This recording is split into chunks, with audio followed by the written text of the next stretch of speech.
Oh yeah, Wow, she what also a cool sucks. afterthought. Hello, everybody, and welcome to the Afterburners, episode 15. If you are watching this, that means you have just finished watching an Afterthoughts episode. If not, why are your meds switched up? You have your AM and you have your PM. You're taking your PM in the AM right now. So make sure you do that. But yes, episode 15. Alex and I have decided to talk about food. Just kind of a fun general topic, kind of give ourselves a break from the mind-bending whatever the fuck we talk about. So we're just gonna go ahead and jump right into this. Alex, what is your favorite food? I gotta say, I really love Indian. Can I say Indian food, or do I have to be more specific? If you could be a bit more specific, and if you want, like, if there's like you can't really choose one, because I know it's kind of hard, because there's like, well, I like this and I like that. Like 3 to 5 of like top foods. Like it, if a bunch of food's being offered and that's there, that's probably the thing you're gonna take. It's a close tie between chicken curry and spinach paneer. But I really love chicken curry, so that'd have to probably be it. But yeah, I just love it. The flavor, curry's awesome. Any other food that you really like? Really love pizza. Yeah. Pizza's Yeah, for me, pizza, fried chicken, like, it's hard to pick between, but, dude, I eat way too much pizza. Like, I've got Yeah. pizza pockets, Yeah. party pizza, all up in my freezer right now. It's bad. Yeah. Yeah. Cool. All right. Do you have a like favorite taste? Yeah, curry. Butter. Uh, Like like sour, bitter, sweet, savory, rich. Yes. umami. I like kind of like earthy. Yeah, umami. Yeah. Umami.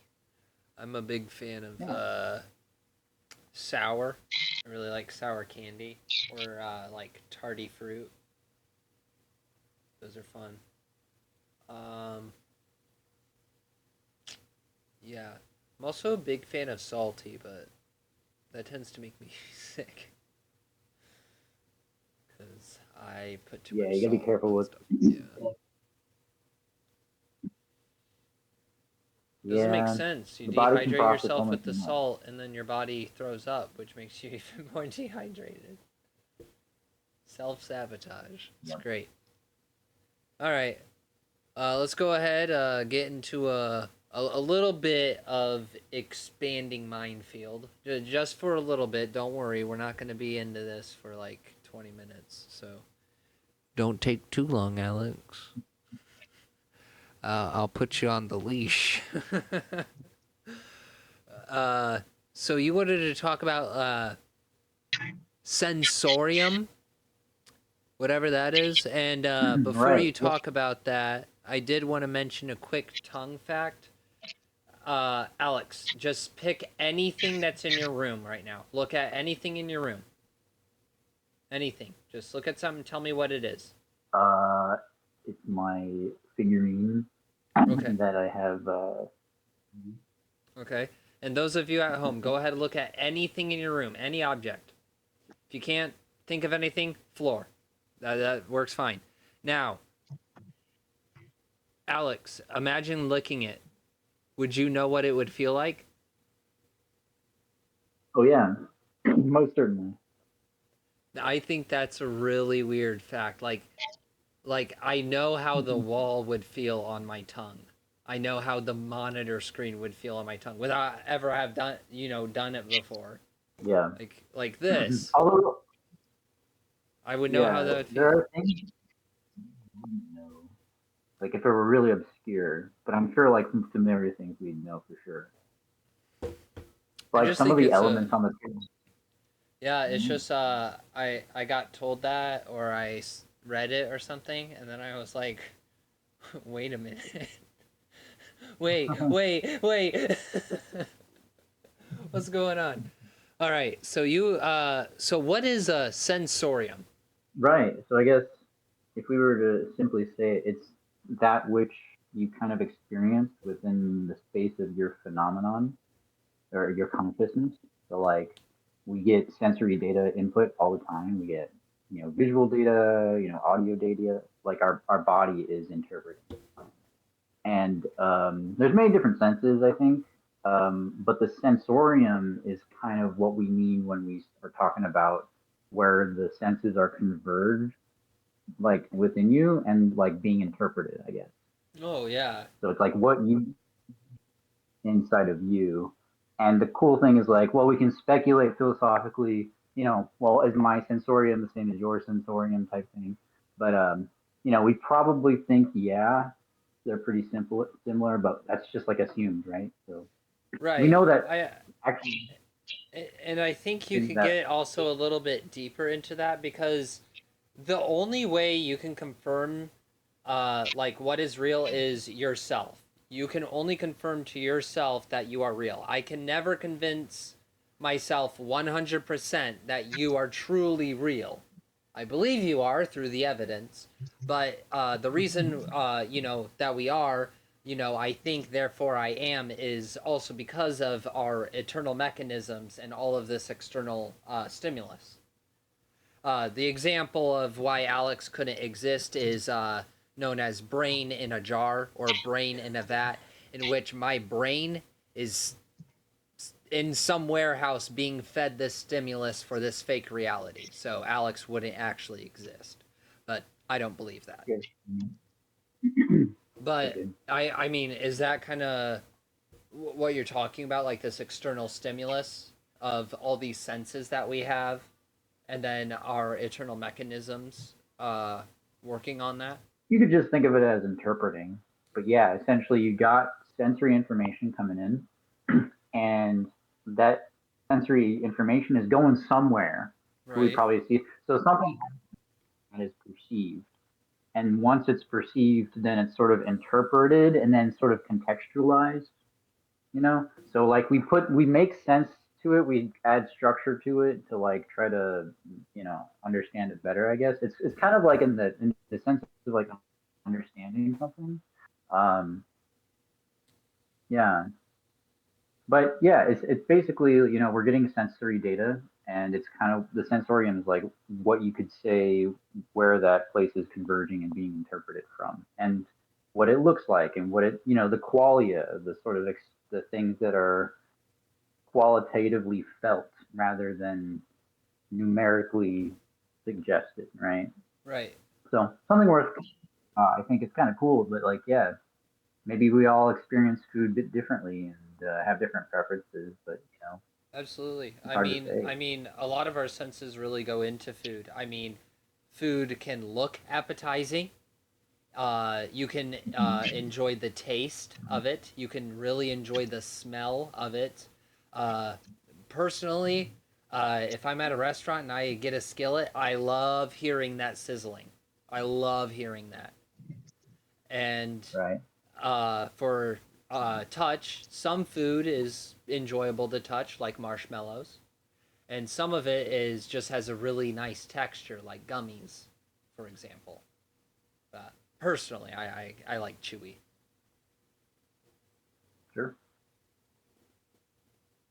Yeah. Very cool. Next up, we got personal food goals. So we got this broken down into three things. So the first one is some foods that we might want to try. So like bucket list foods. Hmm. Okay. And if one of us has had what the other is wanting, you should explain it to them, like what it's like. Or on the off chance that's what's happening. Yeah. I don't know. It's kind of like one of those things I know what I like, but I don't know what I don't know situation. Fair. So like, I would be open to trying all sorts of different foods. I guess my limited exposure to um, new foods is kind of yeah. I I am kind of interested in the culinary arts, but it is sort of a newer type of thing for me that I've gained interested in as of late. Um, but I guess if there was something new that I really want to try, it's probably like some sort of fish. I don't know. There's plenty of different like seafood that I haven't really delved into. Mm. Maybe like squid or something, or I don't know. I I've hate to I've think had about like octopus. I've had octopus. Like yeah, how's It's that? it's very chewy. I'm trying to remember the taste. I mean, it was kind of like in a like saucy base, so it was a little salty. But it's definitely really chewy. The tentacles are like hard a bit, but all still edible. But yeah, Right. just really chewy, and it was pretty salty with a just a hint of savory. But since I've learned the intelligence of octopus and them now being like one of my favorite animals, and knowing that they can feel pain similar to us, I'm I'm not on board for eating squid Right. or That's octopus. I'm kind of in a similar boat as you. I've always kind of admired octopus and like yeah, I think I don't know. It's always kind of been a moral Right, question for me because right, but then it's also like, well, if you don't want to eat squid because of that, why do you eat chicken? Why do you eat cow? Why do you eat pig? And it's like, well, we all have like a line that we draw. Like, don't get me wrong, I understand that pigs are intelligent creatures, okay? And yes, it's sad, but oh my god, I love bacon. right, and also bring up dogs or cats. We wouldn't eat. I don't think that's good. No, no. But maybe that. Yeah, I think a lot of people tend to draw the line on what they see as a pet. Like, Right. for example, like my snails, I don't want to eat snails because I have pet snails. They're in that little tote over there. Right there. There's a glass one for all my adults, and there's a little one up there for my babies. And, But then you think of right, and like but yeah, like one of the foods I want to try though is like I kind of want to try scorpion. oh, that'd be interesting. Yeah, Yeah, I could try that. yeah. I mean, I feel bad for the scorpion, but at the same time, it's like I kind of want to try it. I have seen like cooked scorpion or however it's prepared, and it looked pretty appetizing. I'm like, I'm not gonna lie, that looks pretty good. Mhm. Apparently, they're I really don't know. crunchy because of their shell. Yeah, insects are hard for me, but I know that they're edible, and I know people eat them. You So I know can. those black ants? Oh yeah. Did you know they taste like salt and vinegar chips? Oh dear. I've tried it. Not proud of it, because ants are cool. But I was like, do they? I'm kind of interested. So I took a few, popped them in. It was crunchy, but I was like, damn, yeah, they don't taste good. Exactly like salt and vinegar chips. And if you like them, you're a monster. I believe you should be locked up, possibly executed. That's Wow. just my opinion. I don't mean that. My girlfriend loves salt and vinegar. I think she's weird. I just don't like the flavor. It's ugh. Different preference.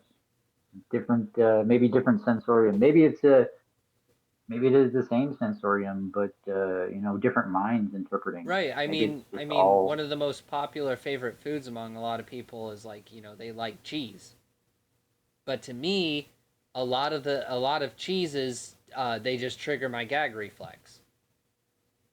Mm. Like, and that's not like, oh, I don't like cheese. Like, it actually triggers my gag reflex. I have wanted to Yeah. try a cheeseburger, and when I do, I just start feeling that sourness build up in my throat, and I'm just like, nah, I can't. But like pizza, I'm fine with. I can take Colby Jack cheese. I can take that probably fake cheese that's in the can that you can like put on the crackers or whatever. Uh, like Oh, cheese whiz. yeah, Cheese Whiz, Cheez Its, uh, or other little cheesy crackers. Like all of that, I'm fine with.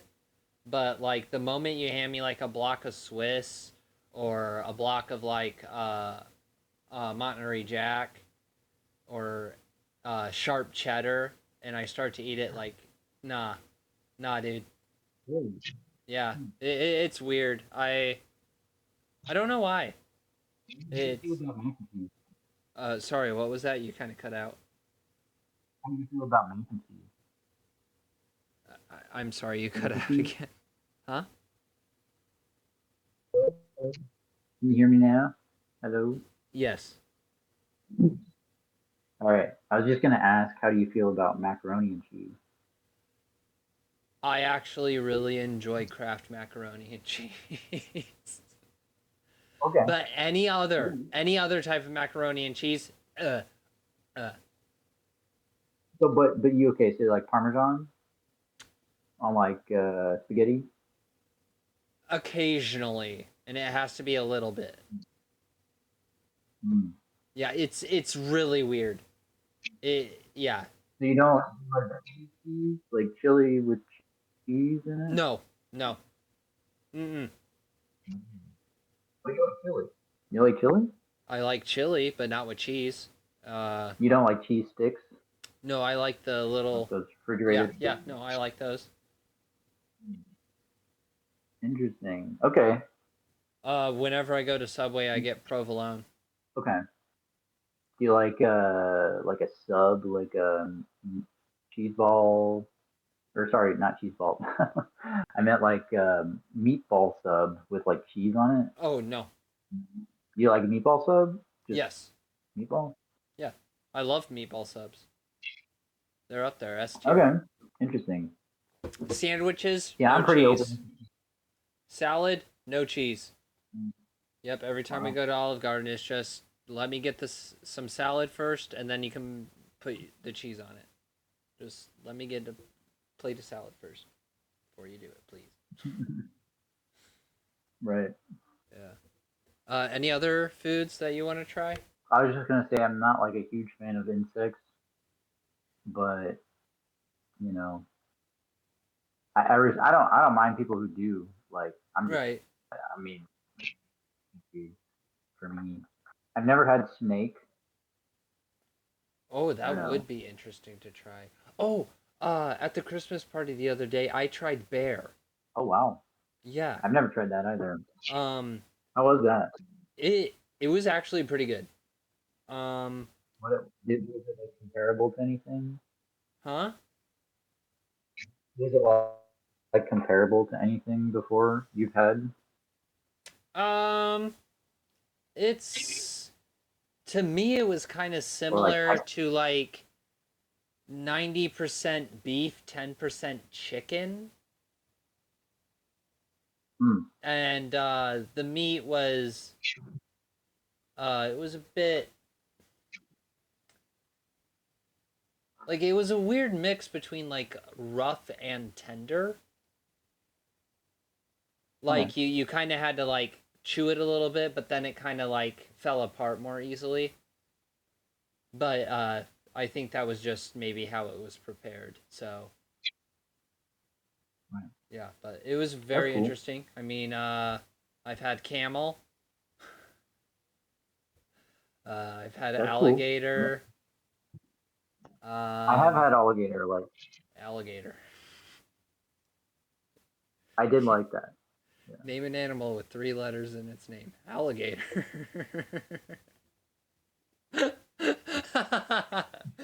Love that clip. What about tarantula? Nope. Hard No. pass. Hard pass? Okay. I What about admire from afar. what about like a nice fried pan of like maggots or grubs? You know, okay. The only way I want to like maybe do this is like grind it up. I don't know if I just want to eat it like raw. You'd have to like No, not raw. grind it up. Like it's cooked. Yeah, I Like don't know. they're tossed into a frying pan with some seasoning and fried alive for maximum I, quality. I just feel weird about insects. I don't know. It's just like a personal thing, I guess. Yeah, Like, no, fair enough. Have you ever had those like they're like dried crickets? They're like I've seen crickets. that's a good that's a good introductory like insect food. That would be one that would be pretty tame I'm not gonna and might. lie, they're pretty fucking good. Like, I was eating them and I'm like, I know these are like little crickets, but oh my god, these are pretty good. They come in all sorts of flavors. They got like barbecue, cheddar cheese, sour cream and onion. It's great. In the animal kingdom, to be fair, there's plenty of animals like that eat crickets, right? It's a huge part of the ecosystem. Crickets are, and they're like, yeah, the animal kingdom's chips, you could say. Uh, are there any animal So meats that you might want to try from like animals found in the safari? So like, antelope, gazelles, maybe lions, cheetahs. maybe like rhino, Ooh, but I already know that like rhinos are already endangered because they're yeah, hunted for yeah, their. yeah. Their horns. I feel bad about that, you know. Yeah, no, it's Like, a serious problem and it disgusts me. Like I, like there's a reason why we have hunting seasons and like regulations. It's for population. Because if it declines too much, you could destable the ecosystem. Like we talked about last episode. Look at that. yeah, The link. The callback, brother. Last time on the Afterburners. But it'd be. like I just like I understand it's a lucrative business because they're endangered. Therefore, they're rare. Therefore, they're worth a lot of money. And like I get that, but what the fuck? like like I understand why they do it, but I just can't understand like that by itself is no like actual justification in my book. Like, and I can't think of any reason how they could justify like making a species extinct. And I mean, Right. we're terrible at it.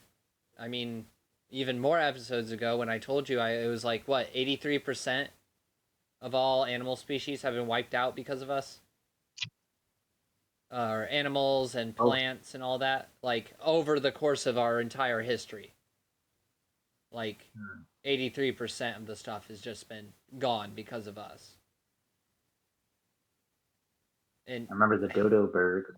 yeah, that I That's think a that was sounds within like the a last recent century, wasn't it? something like that. Something like that. Like I don't think it was any longer than a century ago. Are you gonna look it up? When And also look up like endangered species right now and like animals that have like gone extinct in like the past decade. Uh, mm, Barbary, the Barbary lion. That's another where animal that recently went extinct in like past century or two. The last reliable sightings were in 1662, so basically Oh, within 80 years. Yeah, within the last. damn. Um, yeah. Yeah. Okay. And then yeah, you want to other. Yeah. Look up current endangered. I'll just look up species that have gone extinct. Oh, that makes me sad. What the what the Oh hell my. is that? What is that? Oh, it's a turtle. Right.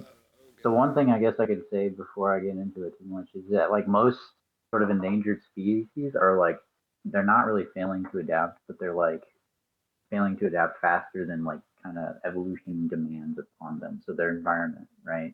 Right, So right. Habitat destruction is one of the biggest factors that climate change, which contributes to habitat destruction. Like the right. polar bears, that's starting to get on the rise in terms of like, hey, we gotta get this Mhm. situation under control, otherwise we're gonna lose polar bears or penguins. Here's another deeper philosophical thought, just worth provoking, is like basically adaptation. I would kind of think is ability to navigate your environment well.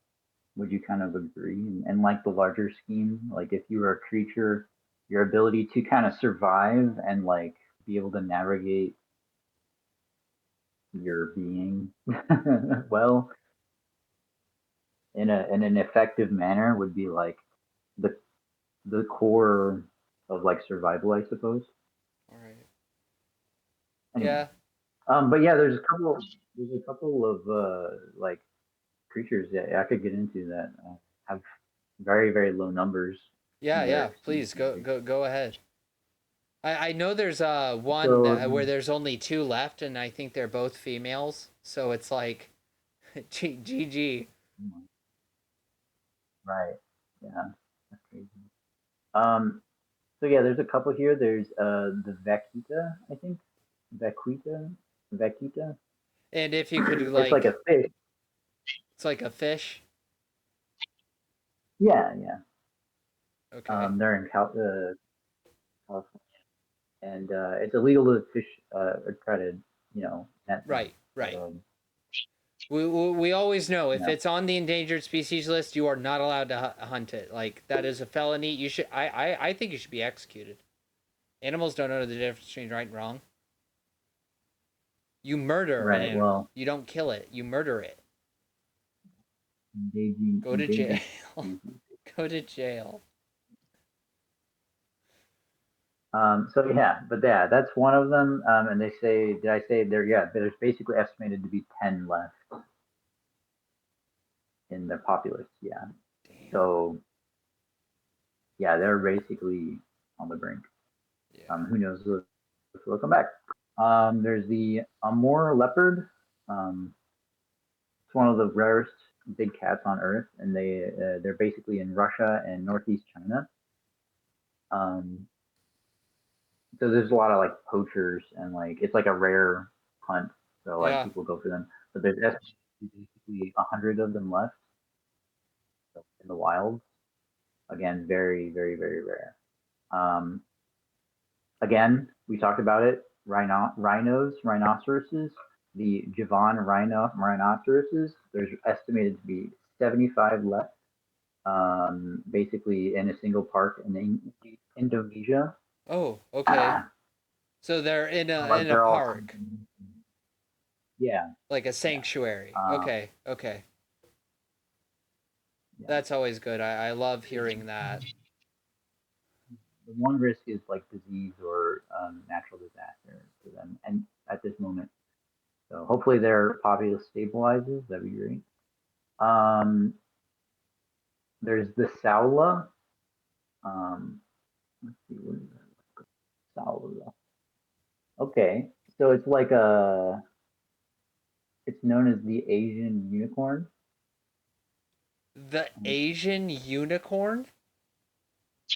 Yeah, What the? No, and I'm looking this up. And I'll throw a picture up on screen right now. It looks like almost like a deer, kind of. Got like horns and stuff. It's a bovid. Oh. Yeah, bovid native to the Annamite range in Vietnam and Basically, kind of looks like antelope.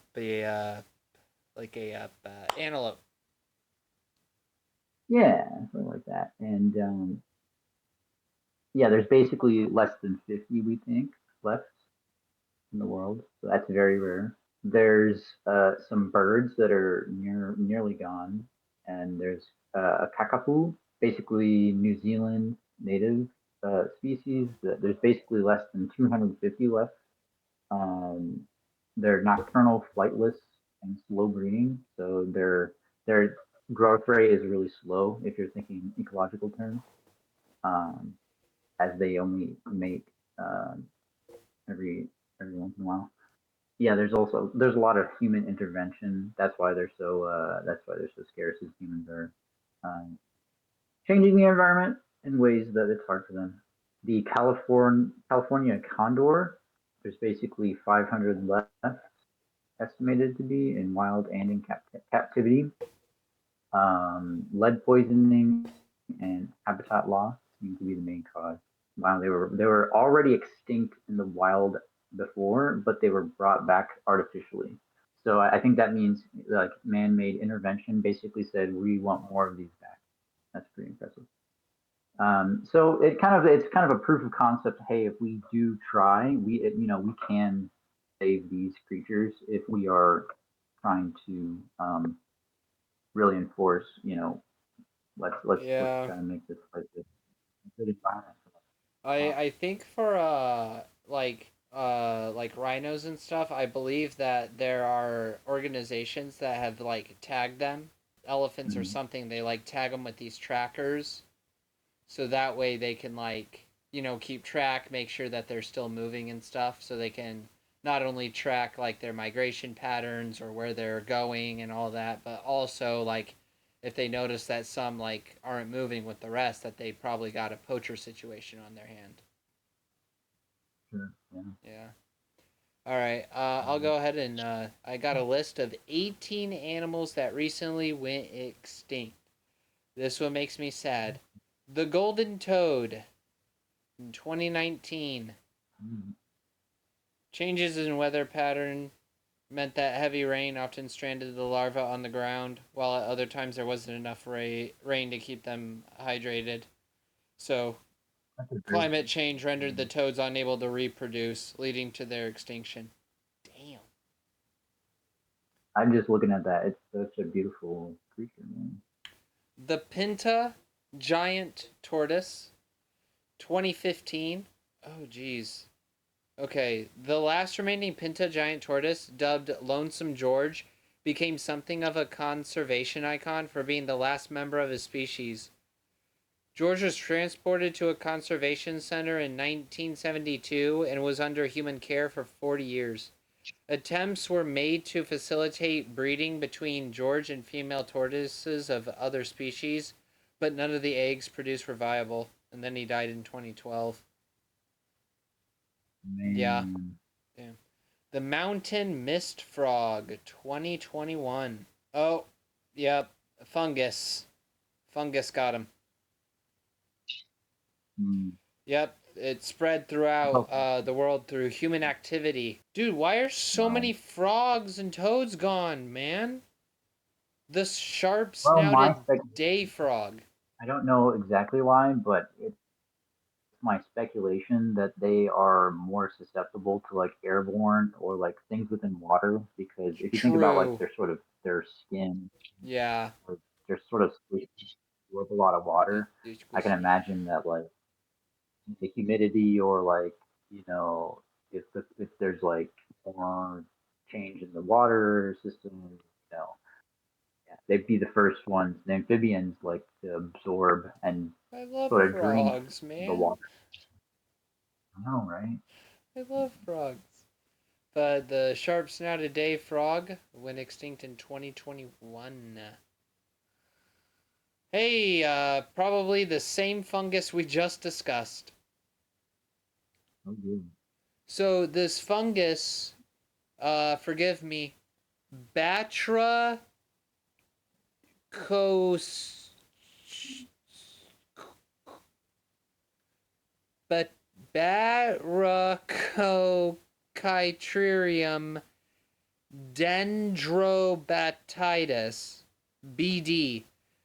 It is estimated that BD has played a major role in the decline of 501 amphibian species, making it responsible for more damage to global biodiversity than any other pathogen. Bro. No. That's crazy. The Chinese paddlefish, 2019. Overfishing and dam construction. Nice. The Mm. Chiriqui harlequin frog, 2019. Hey, guess what got that one? Guess what got it? The same thing, the disease. Yep, the same thing, BD. Um, BD also in 2018 got rid of the splendid poison frog.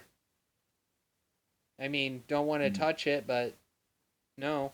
The past stub foot toad. What the hell? Wow, that's another. BD fungus.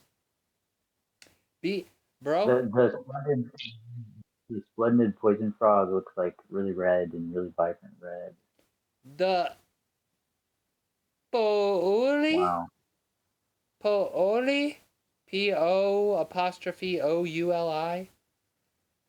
2019, it's a beard found in Maui, Hawaii. So, Paui. I don't know. That was probably racist. I'm sorry. Oh, dude, it was not discovered until 1973, and then it's already gone, Oh dear. bro. Threatened by rat predation. Mm. Okay. The Alagoas foliage gleaner, small bird species. Yep. Forest destruction. The Corquin robber frog. Hey, BD fungus. The cryptic tree hunter, a small browed bird. Found in a very limited range. Yeah. Habitat loss from human activity, and like conservation efforts were like tried, but Mm. like they were basically impossible. Like it was too far gone. Bramble Yeah. K. melamis is a little rodent. Storms and loss of vegetation. The Christmas Island pipistrelle. It's a bat. Cute little bat. Predation and competition from other species. The Christmas Island whiptail skink. I was also going to Competition and mention predation. something cool about bats, though, is like I know bat blood has been like studied a lot because bats are they're able to metabolize blood, which is like very fascinating to us because like how the heck does it do that? Um, so like a lot of kind of scientific studies to understanding you know bat physiology. Kind of cool for scientific research. Cool stuff. The Jalpa Falsebrook salamander was last seen in 1976, and no one has been able to find anything, so it was declared extinct in 2019.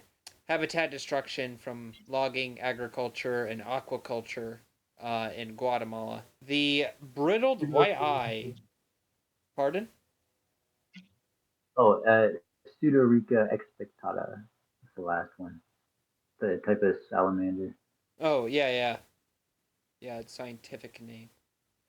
Brittled white eye. It's another little bird. That thing's honestly pretty cute. It was only found on Guam. Invasive species and predation from snakes. But nothing is confirmed. And that was declared So, extinct in 2016. Zosteros conspicuous. Conspicuous. Conspicillatus. Spiliatus. Conspicillatus. Zosterops. Zosteros. Conspicillatus. Spillatus. Conspicuous. I don't know. And then the last one is, you know what? How about you try that? It's Hawaii, so don't do an accent, but use it as a hint. Come on, you got this, Alex. Read it. Read it. What? Read it. Oh, okay. Read that name. Do it. Zosteros conspiculatus. No, Right? no. The last animal on the list. Oh, sorry. Yeah, What animal? right underneath it. The last one. Wait, I don't know where you're looking at. Sorry. The Achialoa Oh, Aquila. Stegnery. That sounded a little risky. Yeah, I know that it's like a cherry. Uh, No, it's a bird. and You know what? Never mind. Okay, so the Kauaiakiolea. Whoa! Kaua ka, Kaua I Kaui. We're gonna be here all night. Kauaiakialoa has not been seen for 60 years. Avian pox and hurricane damage and introduced species and habitat destruction. They got fucked. All right, kind of went a little off topic, but I do have a question relating back to bring us back. Out of all the endangered species or extinct species, if you could eat one of them, what would it be? well, I already said rhino. Uh, so I don't know. There are Yeah. rhinos without declining populations, I think. Yeah. You I disgust me. feel like it Oh, would fair be enough. very wrong. It'd be very wrong to eat like a chimp or like a monkey. That would be like a no go for me. Is there an extinct monkey? Oh, the Gigantopithecus. Oh, was that a orangutan type or something? Something like that. It was like Bigfoot. People think Yeah, we but evolved from it or something. I don't know. Let's bring that back and eat it, dude. Let's get our hands on that mammoth meatball. mammoth. Yeah, look it up. The scientists they made a mammoth meatball because they had like enzymes and they were able to produce a meatball, but they're not gonna let anyone eat it because of potential like disease and stuff like that. Oh my god. Yeah, dude. Science is crazy. Yeah, they combine mammoth DNA with African elephant DNA, Yeah. their closest That's what relative, they did. Yeah. and sheep cells to cultivate protein. And Yep. oh my gosh. Yeah, dude. So it's not like pure mammoth, but it's like it's basically like it's crazy. There's so many comments. Is it good? I already Yeah, see is there's a it lot of. good? I think for me, I fried dodo probably. If I Right. can't That'd pick be Gigantopithecus because it's like close to humans or no. whatever. Actually, if we're doing extinct animals, I want to try T-Rex. Oh, That'd dude, be dinosaur meat. Oh, dude. Oh, that. shit, bro. You just opened my mind to a new realm. I never thought of that. They should Bro, make an anime Jurassic like that. Park could have been making millions, bro. Dude, I keep just do that, all these like prehistoric bro. animals. Oh my gosh. Like think of the giant insects. Oh yeah, Yeah, hang that's on. true. Man, oh man. The Carboniferous period. Carboniferous period, yeah. Around 360 to 300 million years ago. Uh, oxy- Mm. Higher atmospheric oxygen levels. But like the dragonfly had like a 2 foot wingspan. They were huge. Yeah, it was like insect predators in the entire ecosystem. I remember hearing that like dragonflies were OP essentially. They're overpowered. Yeah. Uh, did you know? Do you know why they're called dragonflies? They fly and they look like a stick dragon stick, maybe like a serpent Yeah, dragon. their appearance and flying skills. Did you know that they can sting? Yeah, or they bite. Is it bite or they sting? I think they sting. Oh, they don't, cause they lack stingers. Oh yeah. They bite. I don't think they usually go for humans though. Damn. I don't think they're known. Either I'm I'm sure they shifting can. into another dimension and experiencing a Mandela effect, or I'm just stupid and don't know how to read or remember. You're fine, bro. Damn. All right. I'll just cut out all the bits where I was wrong.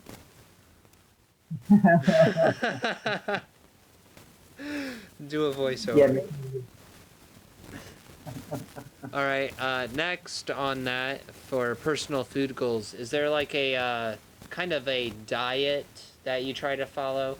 Like nothing that's like strict, but like is there a certain like diet that you have or want to Yeah. follow? I guess speaking idealistically, it'd be the Mediterranean diet.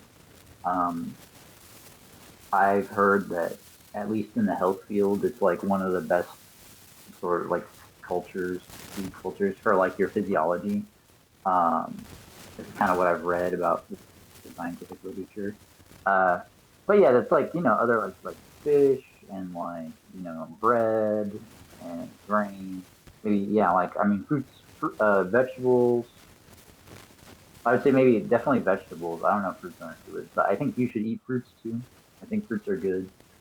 Um, Having a versatile diet is good. Protein, um, getting proper iron. Your system, proper vitamins. Good salads, occasional salads.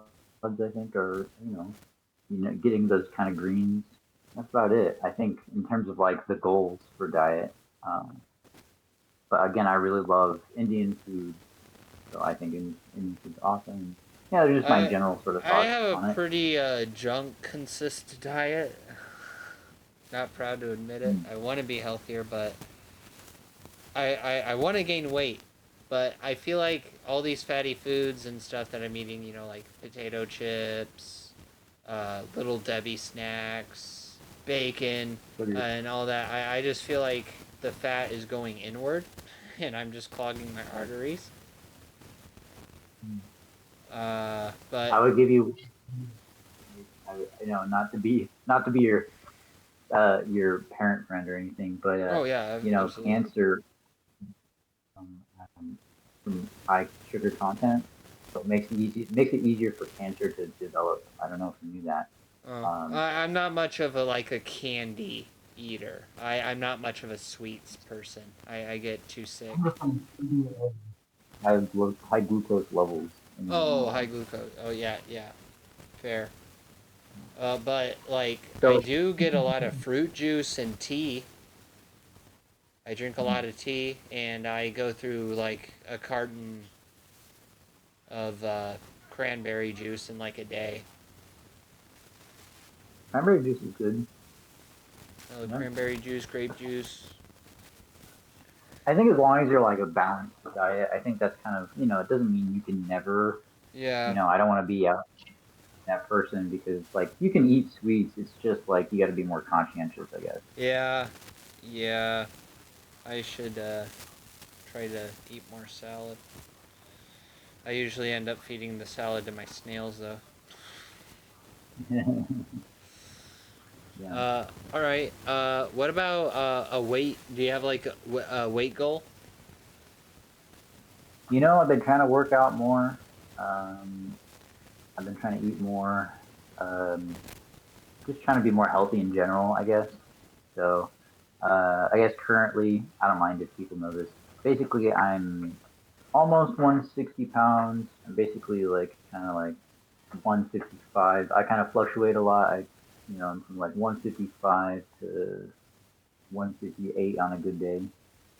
So, getting my weight up is kind of the big thing. And I know that there's plenty of people out there that really enforce a good diet before you really get into weights much because it's really that sort of you can't you have to really be really kind of consistent or vigilant Yeah. on if you're trying to gain that is but yeah, I think ideally speaking, in a reasonable time frame, it'd be kind of nice to get up to that 190-pound range. Um, so maybe like 30 more pounds, but maybe 20 to 30 more pounds would be cool. Um, Realistically speaking, if I was like on a really good regimen, I could potentially gain up to like 3 to 4 pounds per month, maybe. So uh, really kind of just I bet like just sort of fluctuating with my metabolism. My metabolism is fairly high, so I would have Yeah. to Same. like. But yeah, the biggest hurdle for me is just the whole appetite, the hunger, the food, and coordinating it because you have to eat like you know Yeah. at least 3 times a day, basically. Breakfast, dinner, you know, lunch, breakfast, lunch, dinner. Yeah. Yeah. It like during the winter there are like around Thanksgiving and around Christmas, I kind of develop that appetite because I'm just thinking about food, yummy, yummy food. But the rest of the time, I suffer from SAD, seasonal affective depression. Ever since my great grandmother died back in like 2015, 2016, something like that.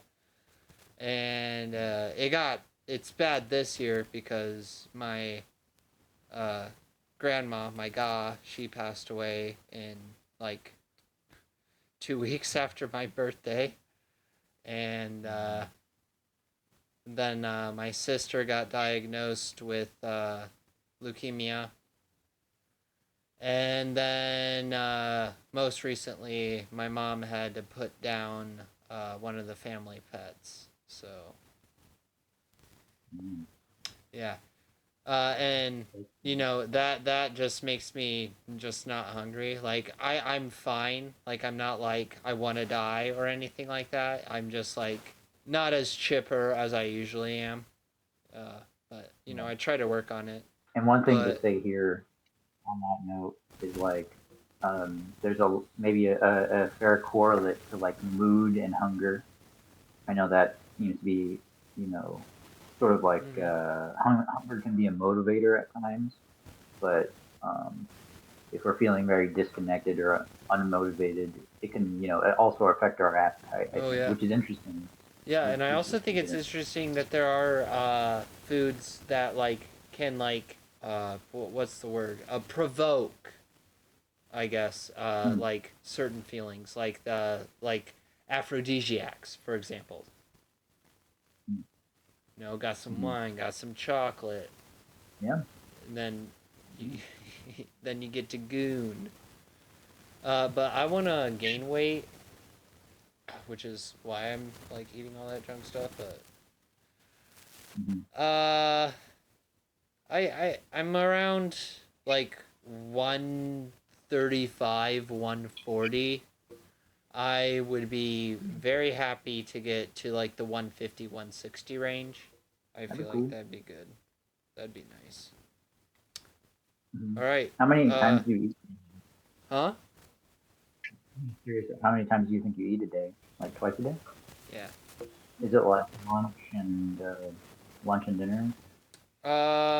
It's like a breakfast slash lunch Mm-hmm. and like kind of a late breakfast or early lunch and then kind of like an early, kind of early-ish dinner. Right. That's not too bad as long as you're like, I guess Yeah. trying to think about, you know, your protein. I guess that's kind of the main thing, like calorie and protein, if you're interested in, gaining weight. But yeah, Uh, cool. uh, let's go ahead and talk about nutrition, diets, and healthy foods. Okay. So, I mean, they all are kind of, very interconnected. You want to eat, healthy foods as part of a healthy diet, and that way you also get all the nutrients you need. I mean, pretty simple and self-explanatory. Uh, you got Mm-hmm. that plate thing. You got the food pyramid, Is which there like is disprove the food? yeah, Like a bad like model for something? yeah. It's a Yeah. bad model. Don't use the food pyramid, guys. I think the that plate thing though. I think that one's more accurate, but at the same time, everyone's different. So if you do like, if you're wondering if you're getting nutrition or if you need to be on a diet, I would consult a doctor. Oh yeah, I think that's right. But disobeying that stuff, not eating healthy foods or having an unhealthy diet and having poor nutrition, that leads to one of the biggest problems that we're facing in America, which is obesity. Oh yeah. And along with that, we have recently have gotten Ozempic, and we'll talk about that and other probably better weight loss ideas and other possibly bad weight loss things that have happened in the past. But first, let's go ahead and kind of I talk a wanted, bit about obesity. What? I wanted to interject. I Yeah, wanted to go for it. interject a little bit. Fight What do me. you think about fat acceptance? Oh, you want to talk about that? Okay. Here's the thing. If you're a little chunky, that's fine. Okay? Like if you're a little overweight, that's fine. However, there is a point where it is not that and the thing that a lot of people I feel like get all antsy about it is that like if I'm not being fat acceptive or whatever, that I am not accepting them as a person, which is not the case at all. The reason I don't I'm with you. accept you being fat, for like better terms, that sounds really mean, saying it out loud like that. But it's like, and it's not that I'm discounting you as a person or anything. It's you're not healthy, and that's going to shorten your lifespan. Do you not want to live longer? Like, and that's why I'm not like with the whole again, there is a line. There are big beautiful women that are within a healthy range, and then there are also those that considers themselves big beautiful women, but we can drop one of those B's. And it's just like, and like this also sounds mean, but it's also like it's kind of gross to look at. Like, especially if you're not like wearing clothes that fit you and stuff. Like, have some decency, at least wear stuff that's covering you up. No one wants to see your ass crack or your belly hanging out. And I hate it how like, I mean, I'm just gonna say it, a lot of the female fashion these days is pretty it can be a little risky, a little slutty, a little hoary if you want to go that far, you know, with the short shorts and tank top, tube tops and whatever, showing cleavage, showing ass, whatever. And it's like, I don't want to see that, period. But I really don't want to see it on a very, you know, obese woman. And it's just, I want you to be healthy because, you know, not that, you know, I'm not, you know, a part of your life, so, you know, I don't really have a lot of say or a lot of care, you know, that much, other than, you know, you're one of God's creations and I respect you in that aspect. But in terms of, like, think about your family, kids, parents, cousins, whatever. If you die early because you're unhealthy, like, what good is coming out of that? And then you got to get a extra large casket, and it's like, okay, you were big and beautiful, but you died 40 years early.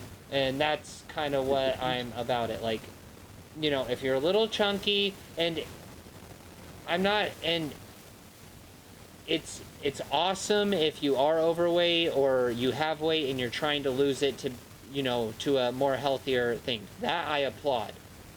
But, and those people I don't have a problem with. But the problem I do have is those that are like, you have to accept how fat I am and that's okay.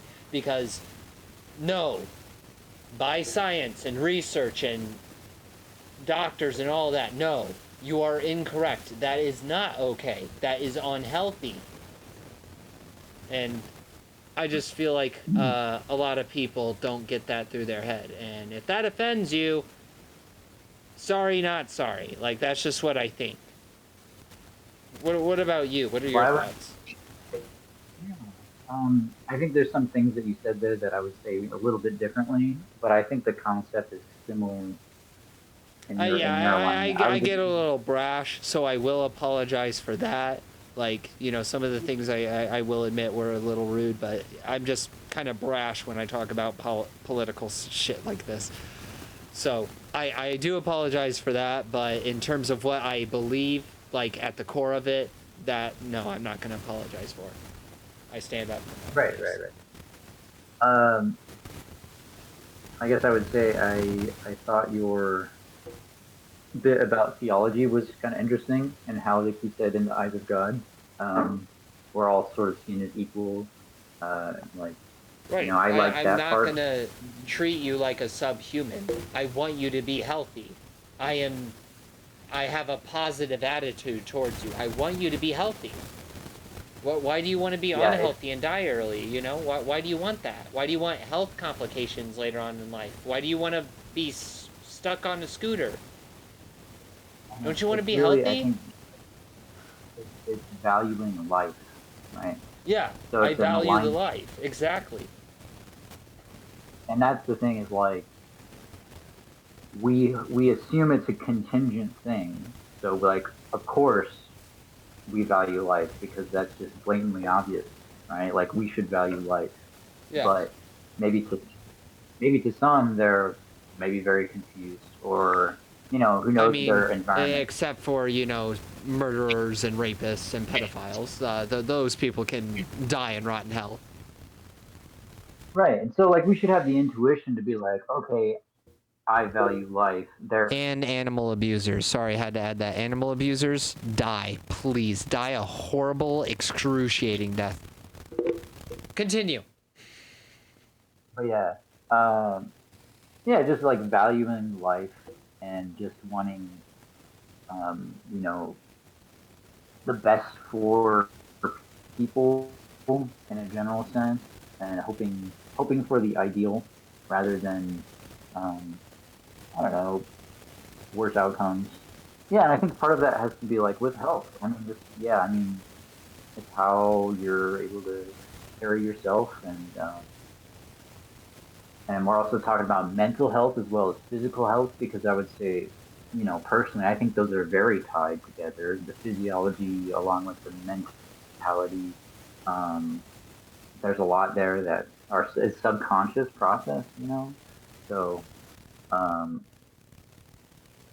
I think there's a lot of personally. I think I can find a lot of incentives to be healthy, and I would urge people to try to be healthy as they can be. I know that's hard for a lot of people, and it's hard because we live in an environment that has a lot of easy, accessible junk food, which can also make it hard in like places like America. And, you know, it's just kind of being more selective with your diet, and you know, thinking more about where you're sourcing your ingredients, like the types of things you're looking for, um, the things that can help your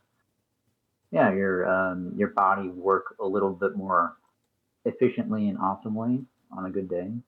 So it's kind of like if you think, I mean, I'm kind of a car person. I like cars as well as computers. It's like if you want your car to run well, you gotta, you know, put the oil change in there. You gotta do an oil change every once in a while. You gotta keep gas in it, and you know, uh, do all sorts of fun little, you know, things to maintain the car. And it's kind of the same concept for the body too. Like if your Right. body is lacking a certain thing that it needs, like iron, you know, iron be one of them. You know, it kind of destabilizes. We think of like an ecosystem, you know, where we want the stable ecosystem, Yeah. and I mean, if you really think about it, and you're a biological engine. You're yeah, just like a machine, like an engine in a car. You're just like that, but biological. And mhm, the fuel is food, water, and you yep. gotta, and like you said, you gotta treat it like you would your car. Keep it maintained. Don't let it fall apart on But you. you have to have the wisdom to be like, oh, okay, here's what a good car looks like. So it's kind of about wanting that ideal and being able to move forward with that ideal, right? Yeah, So it takes a bit of determination. yeah, and Anyway. that's what makes me feel like really sorry for people that struggle with body dysmorphia, because like a lot of the I mean, and a lot of it to blame is advertisement and Hollywood and all that, with the depiction of a very beautiful skinny woman and stuff like that. And it's Right. like, Yeah, sometimes it's yeah, evil to and me. That's and a my lot of the enemy. It's time just some of these people don't realize that, like, some of these people that they're like, I want to attain that body, like these people are anorexic, bulimic, you right, know they right. eat and regurgitate, or they don't Right. eat at all for several days in order to hit a certain weight, and that isn't healthy either, and you shouldn't be doing that to lose weight. Yeah, we're And not endorsing yeah, that yeah, advice. absolutely not. Do not do that. And what that becomes from these people doing these unhealthy things, to have this, and I'm not saying everyone in Hollywood and in advertisements do it, but there are some. And uh holy shit, this always happens Mhm. once per episode. I forget. What was I what was I saying?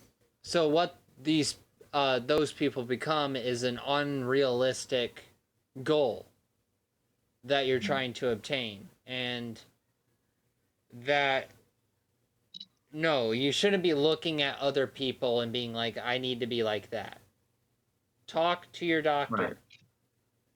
Depending on your age, gender, your how tall you are, you have different requirements.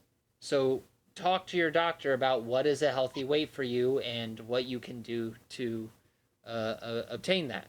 And I think the worst idea to obtain that is through Ozempic. What are your thoughts on the whole Ozempic thing? I wouldn't recommend it for anybody. You know, I don't think Isn't anybody it? should take it. Is it like anyone can get it, or is it like prescribed by a doctor? I thought it was prescribed, but I don't know. Yeah, I thought Pretty so sure. too. But you know how people are, they'll just sell it. Uh, but yeah, that I sent you something in the chat. We'll go ahead, take a quick break. I want you to watch that. I sent you. It's the Meat Canyon thing. No clipped out of reality. No. He's in the back rooms. Yeah, what are your thoughts on Ozempic? I'm not a fan of it. Um, I don't think it should be I don't think it should be regulated. I don't know. I feel like there's, maybe Yeah. liposuction would be. Even I'm not a huge fan of liposuction, but Yeah, I don't know. yeah, I think the best way is really be healthy. Do it the hard way. What are some other negative weight loss things that you've heard or know of? Yeah, just like anorexia. I don't know, like I know it's kind of like common. I don't know, like in women, like I think it can happen a lot, like with the huge beauty standards. Yeah, definitely women make up the majority, and I think a lot of it just kind of comes down to girls are kind of at competition with each other. Like and I'm not saying men aren't like this. There are men that just seems to be more observed in the female populace, but they seem to be gravitate more towards I need to be like this.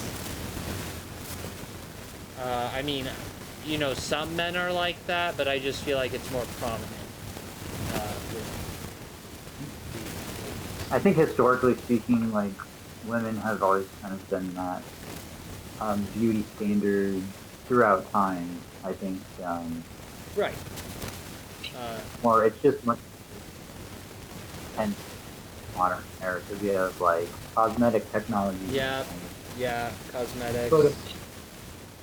From makeup it's to the point. Implants. Yeah. And I'm a person who cares a lot about depth. I think self-image is. We should be kind of conscious of how we view ourselves and try our best to be respectful to yourself. I think.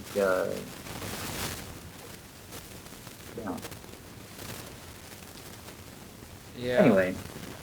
Hard. Some other weight loss things that weren't good. There were. I forget when they were really big. I want to say early 2000s. But like weight loss pills. Right. Those are bad. A really bad one is giving yourself a parasite. Do not give yourself a ringworm. Or is it ringworm? Tapeworm. Yeah, tapeworm. Yeah. Yeah, no, don't do that. A healthy method for weight loss that I've heard of is drink a glass of water before your meal. During breakfast, it can be milk or juice. It doesn't have to be water. It can be milk, juice, or whatever, but have a cup of, something that's good for you before you eat. And eat slow. Yeah, eat slow. If you go to a buffet, I'm just going to say load up on, mashed potatoes and starchy foods, so that way you kind of fill up quicker and aren't eating a bunch of stuff. I've heard that if you eat raw celery, I don't know if this is true or not, but I think you expend more calories eating the celery. Yes. From the calories. Yeah. There are quite a few negative calorie foods. We can go through them, but yeah, celery is one of them. And a negative calorie food is essentially a food that you expend more energy eating than you get from it, as Alex said. So some other examples. Yeah, go for it. I wanted to call the importance to vitamins. This is probably the most important thing about nutrition just because like getting proper chemistry and proper vitamins in your system is kind of vital. Um, so the food groups you source from matter is kind of what I'm saying to your physiology and your biome. But it is also kind of funny though, because like all of these negative calorie foods are good for you. So celery, like we said, grapefruit, tomatoes, watermelon, broccoli, berries, carrots, cucumbers, zucchini, and lettuce. Because lettuce is 99% water. But yeah, so those won't give you a lot of calories and you'll expend more than getting from it, so work those into your diet if you're trying to lose weight. And don't drink like diet sodas either. Those give you a thing called empty calories, in which case increases your appetite. And no, I don't care how good your Diet Coke is, because apparently a lot of diet soda fans really like Diet Coke for some reason, even though it tastes like ass. Yeah. I was also gonna say about Diet Coke. Is aspartame is the sweetener they use in that, and it is it's not good for you at all. But yeah, so basically you're getting these empty calories, and the reason they're called that is because your body all of a sudden now has this need to, in a way, fill those calories. So you'll actually end up eating more. There's a part where your body cannot really process aspartame. That's why it's so dangerous. Is because your body literally. Yeah. So you Diet Coke aficionados, maybe slow down. All right. Yeah, I think I would stick with sugar. I understand that. With if you want to have a regular soda every once in a while, that's fine. It's okay to have a little nice treat in moderation. I just know that like diabetics, they have a hard time because glucose levels. Yep, they gotta balance that and also balance that with their diet. Yeah. But actually, fun fact about glucose: there's a lot of hydrogen in glucose chemically. So I thought that was kind of a fun fact, and we all know hydrogen is flammable. All right. You want to have a little bit of a food war? Okay. Like pineapple on pizza, or what are some other? Pineapple on pizza is not a thing. Should not be a thing ever. Should never have come into existence. Okay. I think it belongs on certain pizzas. I mean, don't get me wrong, I like pineapple alone. Or pineapple on a fruit salad, or pineapple on like a platter, but it doesn't belong on cheese. It doesn't belong with meat. Yeah, I think pineapple umami with sweet, it seems really flashing flavors. Right. Well, think about a Hawaiian pizza, right? It's mozzarella, which is a pretty, bland cheese, if it's not, piled on. And then you got the ham, and you got your pineapple.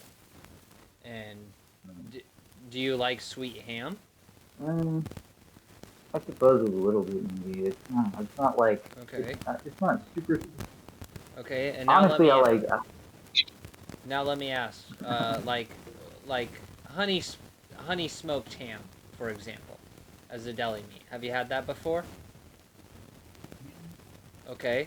When you made that sandwich, did you put cheese on it? Well, yeah.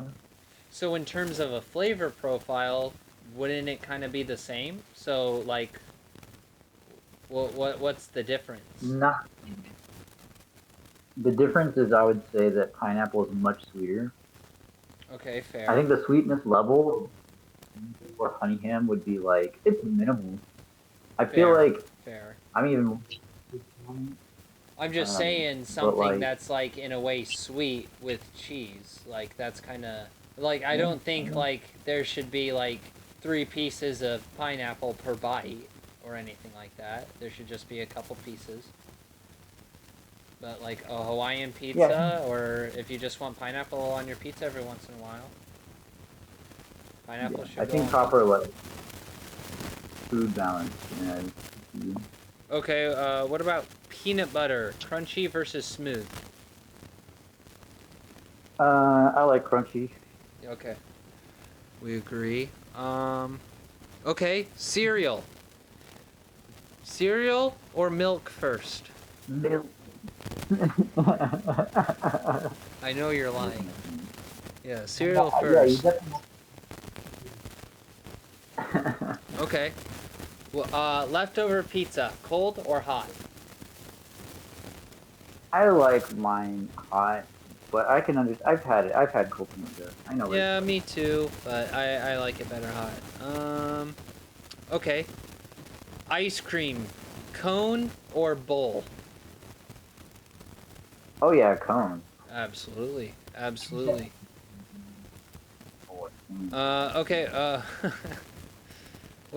I will say I don't think bananas belong on pizza. well, we agree on this.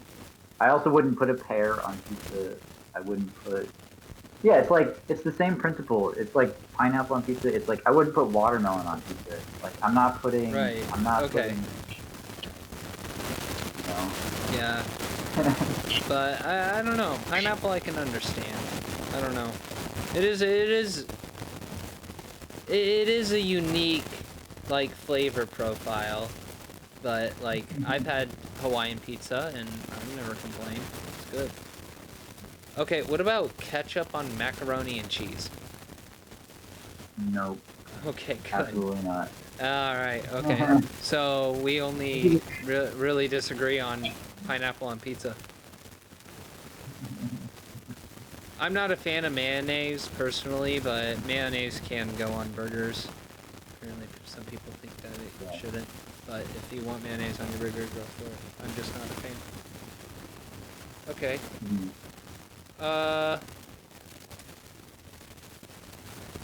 Animal time. Hell yeah, we're gonna talk about animals and food, and we're gonna try to get through this because we've been recording for a while. This is gonna be a long episode. Okay, so have you ever been to like a petting zoo or like a park where there's like ducks in the pond and stuff? And you know how there's like a quarter machine and it dispenses like food? What is that? I think it's like protein or like and often like sort of design. It's usually like food just designed for ducks, I think, or the wildlife. Um, yeah, protein. It's just pellets and kibble. Yeah, it's like protein pellets.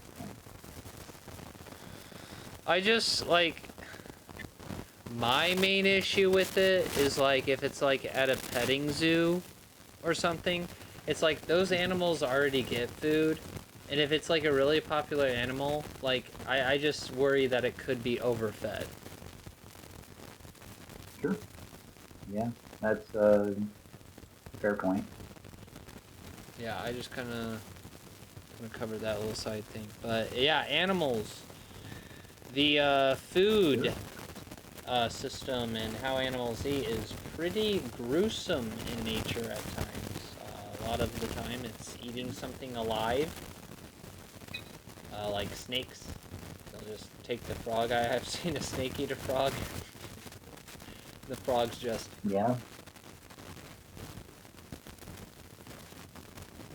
Mother Nature, slowly dude. being swallowed. I'm like, all right, Yeah. I've seen eagles. This is on YouTube. Alex, if you want to look it up, I'll let you if you want. But eagles eat gosling. But I saw a video of that. It is horrifying. Because they just, like, they bring this baby gosling and, like, these two eagles just, like, peck and eat at it while it's, like, struggling and shit, and it's like, nah. Yeah, Mother Nature. I'm cool watching spiders eat, though. I think it's cool how they wrap their thing up in web. Yeah. Little to-go baggie. Yeah. I also think watching alligators and like lions and other like kind of top apex predators, watching them like chase or take down prey, I think those are pretty cool. Although I'm not a huge fan of watching it all the time because it's like, no, I want that animal to get away, no. But like, I mean, everyone's seen, you know, the classic crocodile comes up and snaps at a zebra's neck and drags it in. Like, you kind of have to admit, that's pretty badass. A giant lizard just took down a horse. That's what that boils down to, and that's pretty badass. That's cool. I mean... Yeah, I guess even about, like, the apex predators and stuff, well, obviously humans are kind of at the top for a reason. But the next one down, I have to kind of a little bit agree with Joe Rogan's stance and say that kind of tigers are kind of the next best thing, I think. Like, I don't know if you put it... but if you take away our tools and we're just like animals running around, oh, we're done. We are decimated. You got sharks, you got all sorts of carnivorous big cats, there's rhinos. Like, the only reason that we're above them is because we got guns and thumbs. That's the only reason. That and, well, we're like higher intelligence, but that comes from the higher intelligence. Yeah. Being able to use our thumbs to make things. Here's an out of the blue question. Yeah, go with for it. AI development and AI meme lol. We're talking so about with it food. development. What the fuck?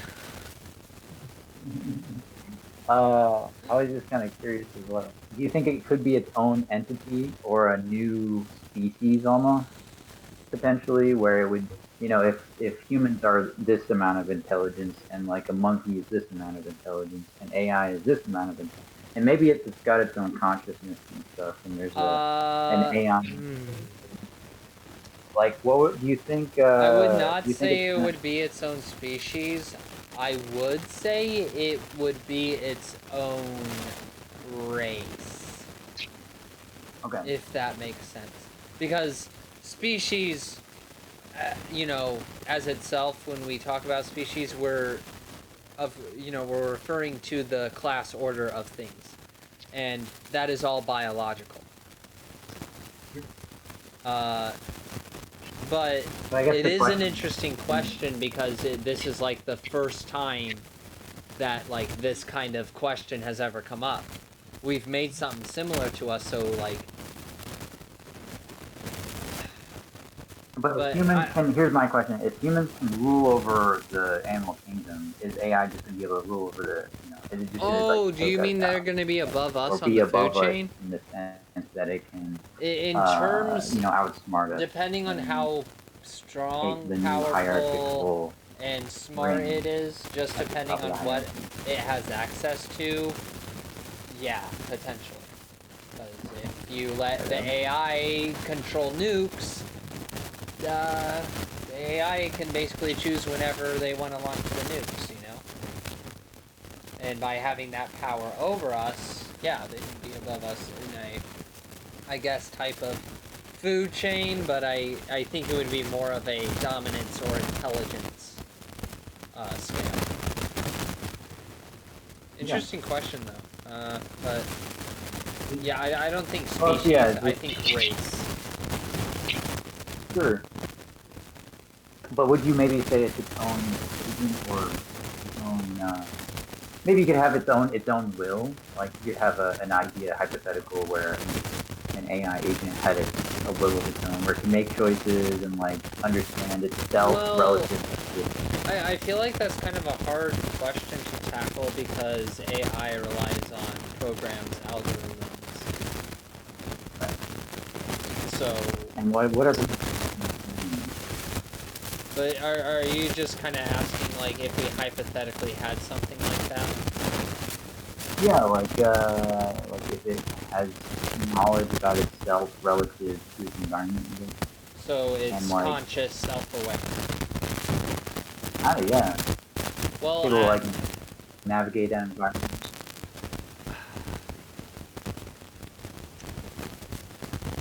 It's a tough question. Yeah. it really is because a lot of people see robots and AI as tools,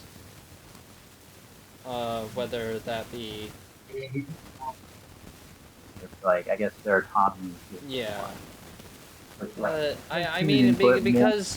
because I think a lot with like having like choice and free will has to do with like wants, needs, desires, which a robot or AI doesn't really have.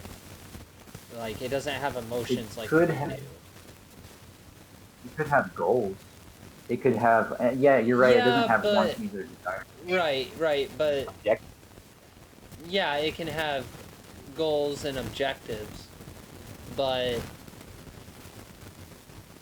it's not the same as a human. Because our Right. goals, I feel like, are more expansive. Like, we just have a lot more Okay. different goals we can want to achieve. You know, an AI isn't going to be like, Right. my goal is to be an astronaut. That's kind of more of like a human, like, you know, when I grow up, I want to be an astronaut. I want to be a fireman. I want to be a police officer, or whatever generic job. Be an electrician, kids. Be a plumber. They make good money, and they're always needed. Talking about, like, kind of these apex predators, if you're okay with moving on. Sure. But, I don't think did I answer your question sufficiently? I don't even know if I I think answered. so. Yeah. But, I mean, I think, I'll just stay on your topic for just another quick minute. I would say, like, if a robot eventually, you know, is, like, self-aware and is conscious, and it, at some point, even has some sort of capacity for feelings or emotion, that really delves into the idea of robotic civil rights, which I'm a proponent for, because, hey, that robot could literally fold me. I don't want to piss it off. If it wants to do something and it's good, go for it. But at the same time, they should also be held to the same legal stuff that we are. Although there would be, you know, some differences because, you know, they aren't human. But yeah, very interesting question. But you know, a lot of these apex predators we talk about are carnivores. And you know, those aren't the only ones. There's detrivores, herbivore, herbivores and carnivores. And Omnivore. yeah, omnivores. Yeah, sorry. Yeah. So carnivore, strictly meat. A herbivore is strictly plants, vegetation. Omnivore, eat both, and detrivores eat waste. Decomposing matter. Yeah. And I mean, there's a few others, but these are kind of the main ones. And I think that it's really interesting because the herbivores, they just eat grass and plants, which get the most energy from the sun. And like last episode we talked about with ecology, all energy comes from the sun and into the plants and up the food chain. Because eventually, whatever you eat, somewhere down whatever it was eaten had eaten plants, at some point down the line. And these creatures are normally the ones eaten by omnivores and carnivores. We are omnivores, and we can choose to be vegetarian. That does not make you a herbivore, though. You're still an omnivore, you're just choosing not to consume meat. Nothing wrong with that if that's how you want to live, but don't deny the fact you're an omnivore. Huh? I was just gonna say, yeah, even if you're if you want to be, in that sort of diet, you have to still consider nutritional value. I know. Yeah, protein's a big one. So, if you are vegetarian, peanut butter. If you have a nut allergy, I think tofu's good. If you're allergic to soy or wheat or whatever, I don't know. I can't help you. Fruit smoothies, I guess. Yeah, I think fruit smoothies are always good. Oh, yeah.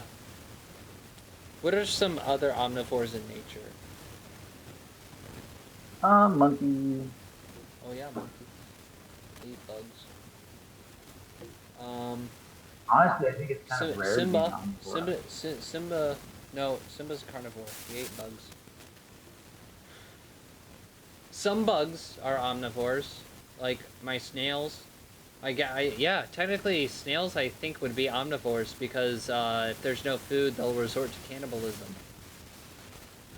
So like pigs, oh yeah, pigs are kind of actually quite similar to humans in a lot of ways, physiologically. Yeah. Raccoons, brown bears, they Yes. eat berries. Yeah. They like berries, honey. Crows, they'll eat seeds, insects, meat, carbohydrates. Chickens.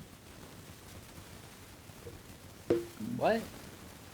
Oh, do they eat bugs? Oh, box chickens. Box turtles will eat. Oh Sorry? yeah, chickens eat seeds. I was gonna say, yeah, box turtle eats berries and fungus. Interesting. Makes sense. Yeah, there's a couple things that eat like fruits. Box turtle, tortoise, some species. But yeah, I guess omnivores are kind of a little bit. Yeah, I just kind of want to talk about it because we're talking about food and animals now, and I just think that's cool. A big part. I was just gonna say this is kind of something to think about. Is maybe omnivores and their versatile diet sort of reflect in our personality in some sense. There's some philosophical debate here, maybe to suggest that we are the way we are because of our versatile food palate. It could maybe be some source of our complex nature. Anyway, we can fun. And all of that stuff with animals we talked about all is a part of this thing called the food web or the food chain. And you can map this out for yourself. Like, for example,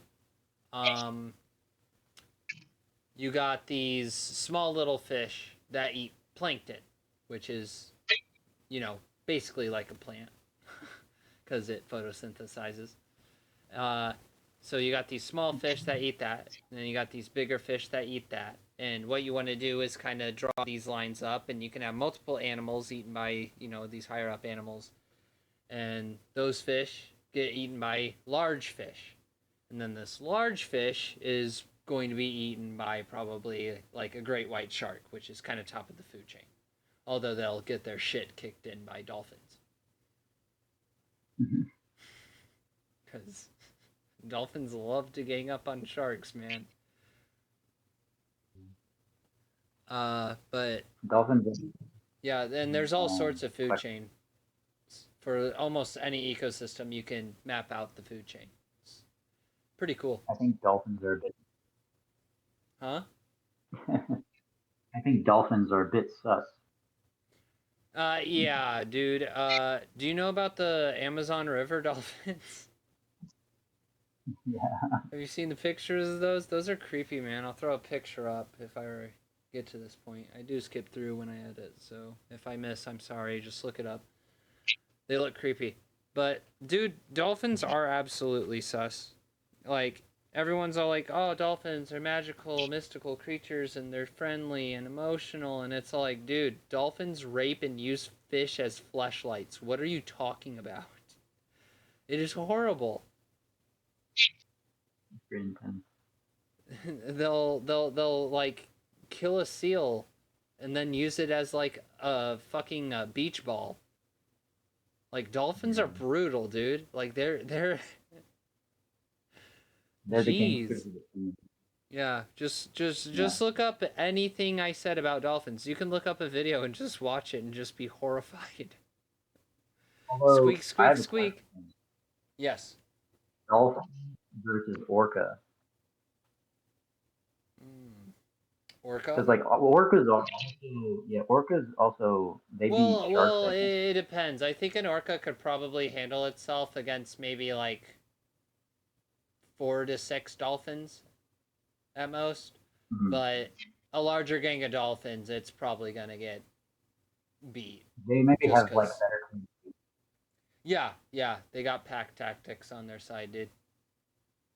Yeah. Dolphins will gang up on some dude. Oh yeah.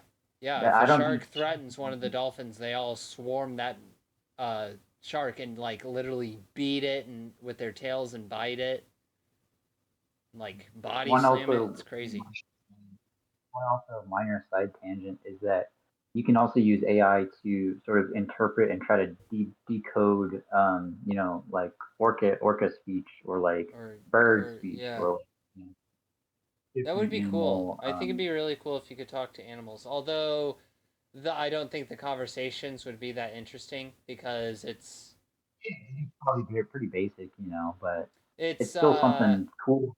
I think the best example would be that episode of Morty's Mind Blowers in Rick and Morty when Morty got that thing and he heard the squirrels talking about like world domination. Little boy, I have free candy. He's Yeah. looking at I us. mean, Uh, but if you done, like the hummingbird, like got to get this nectar, sweet nectar, sweet nectar. It's gonna be like that. It's gonna be like the closest thing I could compare it to is like kind of like Hulk speech, but on a right. basic nature scale. Like it's not gonna be like, oh, I'm having a wonderful day. It doesn't really have a concept of that. But I wonder if maybe they would respond differently if they were asked such questions and could understand that. But at the same time, I don't think that would exist within their dialect. Alive food. What are your thoughts on that? Because you've seen like those uh, overseas cultures and stuff, and they got like live bugs and they just eat it and stuff. What do you think about that? Again, different cultures. It's hard to say whether it's like right or wrong. I don't know. I think personally, I'm not a. I mean, I'm not for it. I guess. I think I don't know. It's kind of cruel to eat a conscious living entity. Well, it's cruel to like eat one anyway, regardless, right? The fact that we have to survive is in itself a little bit morally like ambiguous. But in the name of survival, But I guess in that notion, it's like, well, you want to minimize suffering, I suppose. You could think of it that way, maybe. And for like, I wouldn't wish upon an animal to suffer more than it needs to. You what do you think about that? Sorry, can you repeat the question? I'm just being traumatized over here. Oh, you're fine. I was just gonna say, like, in the name of minimizing suffering. I mean, I'm not against people eating food or like live, like creatures per se. I just Right. think that Like like I don't want crabs to suffer, but right, damn are they good. They're so right. good. They're very yummy. I I love was, it. But we yeah, need with the humane human. ways. Like for example, like a fish, there's a hammer tool where you just immediately go through the skull, pierce its brain, killing it instantly. And I think that's what needs to happen when if you have to butcher something to prepare it. Like, just minimize its suffering as much as possible. Yeah. Because a big thing, a part of it actually, if you didn't know, stress actually affects the quality of the meat. Mm-hmm. It actually worsens its quality if the animal is highly stressed. So it's actually in your best interest to kill it as quickly as possible, so that way you minimize the stress it's experiencing. But some live food dishes include stuff like sanakji,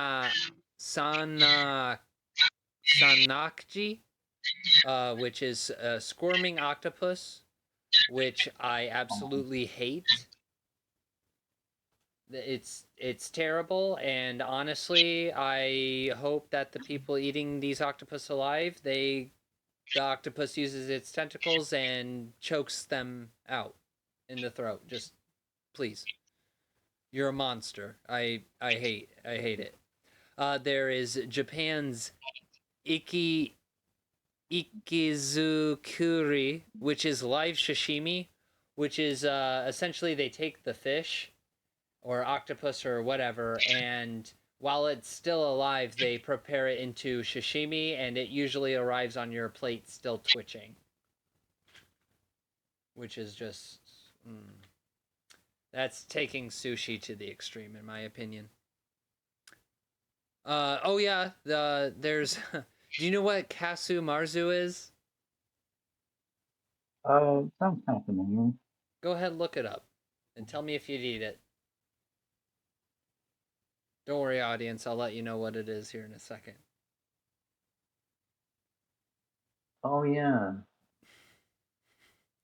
Would you eat that? Maybe. Come on. What? Absolutely not. Did you look up the right thing? Maggot cheese. Maybe not. Maggot Yeah, maybe not. cheese.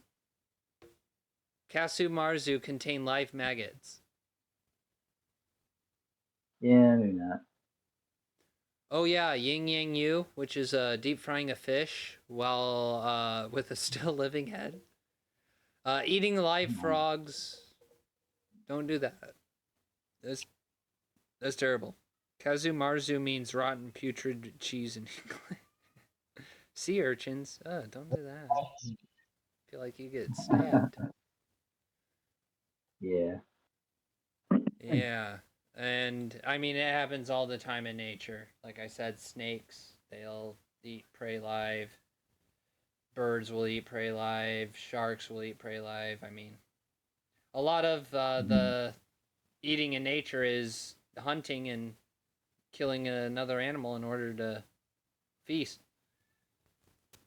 Unless you're an herbivore. Then it's pretty chill. Yeah. That's pretty cool until you get eaten. But so all in all, food is a very expansive subject. There's a lot of different things that we covered, from our own favorite foods to food we want to try, to how animals eat, and even talking about nutritional things like healthy foods, weight loss, and obesity. Do you have any other closing thoughts, my good friend? I don't know. I just think, yeah, there's a lot to the culinary arts. There's a lot involved. And I don't know. I would try to urge people to just be healthy. And try to eat like a balanced diet and really think about, we haven't gone too far into like the nutrients and stuff, but look up different food nutrients that So, are real quick, just another little thing before we do close out of here. Do you agree that like porn can be a bad thing? porn or corn. Yes, pornography, Oh, porn. boobies, titties, Well, I butts, think it can and be bad. huh? I think it, yeah, I think Well, it's yeah. I excessive. mean, an addiction to it is, of course, bad. Addiction is bad. Yeah. I mean, Unless you're I don't know. addicted to the person you love. There you go. I think So there's a long they love you potential back. risk. There's a potential risk to like younger audiences getting into sites they shouldn't. Right. In terms of like Okay, that. but the reason I asked is, what are your thoughts on food porn? Oh, And for I don't those of know. Yeah. you wondering what food porn is, I am not talking about pornography involving food. I am talking about like watching the food channel and literally drooling over the food being shown to you. Do you think that could become an Yeah. addiction? Like, do you think that could potentially be harmful? Oh yeah, most certainly. I think any desire strong enough and intense enough can I definitely be watch, harmful.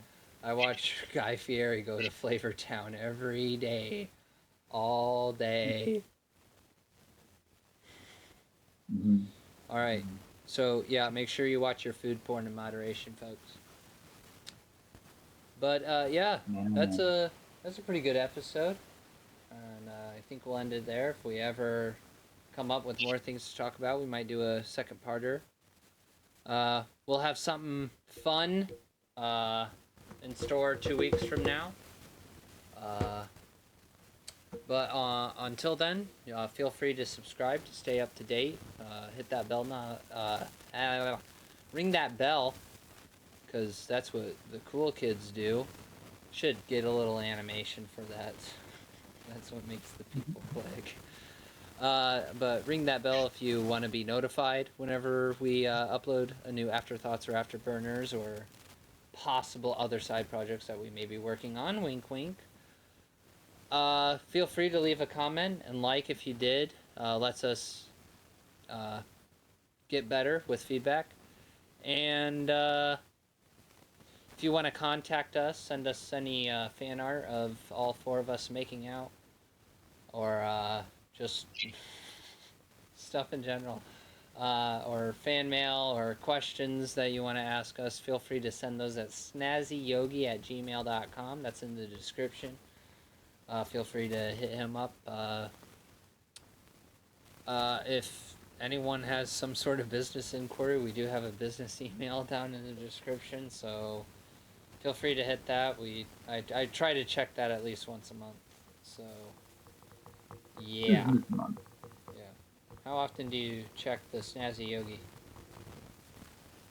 It's been a while, but Daily. I try to take. Shortcut on the phone and desktop.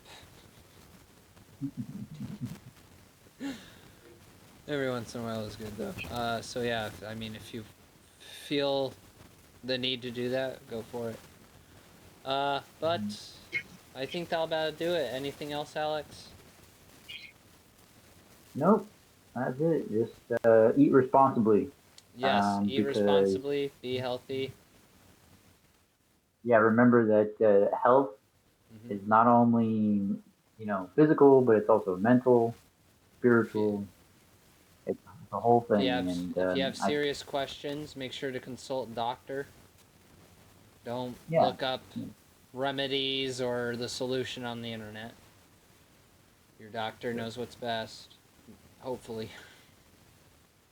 but yeah, try to have a balanced diet. Um, you know, try to Mm-hmm. try to be healthy, try to exercise. Mm-hmm. But obviously, don't be too hard on yourself either. Right, Know your right, limits. right. Yeah, stay If you're safe. overweight, just, understand that you are, accept that, and hopefully make the change to do better, to live Yeah, a healthier life. Because, yeah, yeah, if you get too overweight, you can, you can end up needing surgery, like amputations, and mhm, eventually very strict diets, and if you don't follow that diet while dotting your I's and crossing your T's, you're just gonna keel over. yeah. And it's a hard process, and it's fine to acknowledge its difficulty. But we all gotta start somewhere. We all gotta try. Mm-hmm. Um, I think it's fine to set your bar low. It's better than setting no bar at all. Let's put it that way. Uh, I think a lot of people shoot for the stars, and that's I like the, but I think being realistic and setting a low bar, an attainable bar, is just as important as. Mm-hmm. Yeah, make sure your goals are realistic. Don't shoot for the model figure, okay? Like, just look up a BMI, the body mass index. Isn't that what tells you, like, what weight you should be at certain ages and whatever gender you are? Isn't that what that is? Yeah, and I would just say, like, well, it's largely based on height, but yeah, BMI is Yeah. also a big thing. Um, there's a lot of factors in this, and like what looks ideal for the individual. But I would say try not to compare yourself too much to other people. It's just like Right. if you And lose a I couple of also pounds. understand that that's hard for a lot of people, especially if they're dealing with things like body dysmorphia and stuff. And if you are suffering from stuff like that, like you don't like your self-image or you feel like you're falling short of what you feel like you should look like, um, maybe consider maybe talking to a therapist or psychiatrist. Maybe see if there's possible help for that. I mean, don't get, hooked up on a bunch of pills to make you better, but I know for some people they might need it. Just be safe, be healthy, and if you feel like you need the help, make sure you're talking to a professional. But yeah, I think that's gonna do it for this episode. Thank you again, everyone, so much for watching. All the stuff I said earlier can be found in the description, as well as all of us hosts, our channels and music. I think all of us have a music link except for Alex, because Snazzypa hasn't made his debut, except for Bad Medicine. Yeah. But yeah, we'll catch you all in the next episode. And until then, please stay cool and be a good person. Bye bye. Bye.